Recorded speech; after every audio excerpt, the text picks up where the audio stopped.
Hello, everyone, and I would like to provide you with the company's corporate update. I haven't talked to you guys in a while, and it was due to the fact that we're doing several pilots right now on water remediation, and the results are trickling in. Sometimes they're coming in quite fast, sometimes there are just major delays due to certain facts that are beyond our control. But on and all, we are moving forward, and as last week I attended Heart Energy Super Dag at Fort Worth. A really interesting conference. All the major companies were there. As a matter of fact, one of the major companies where we're doing water remediation pilot installation, we were there as well.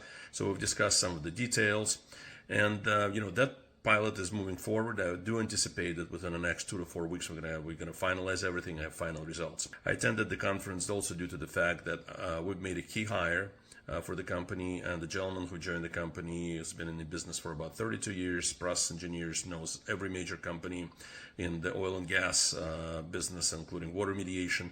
I believe we're going to speed up our pilots and our technology installation as well. So I will keep you guys updated on this. Our project in Canada for the agriculture, we anticipate to receive the results this Wednesday.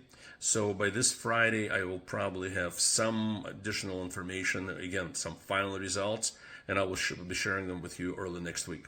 Lastly, our business with Alchemy is moving along really, really well. Alchemy is our Alchemy Beverages partnership. I'll be making a trip to New York to finalize a few things with Alchemy as well, and we'll update you probably the first week of June on a lot of things that are going on. So have a great day, everyone, and I'll be speaking with you next week.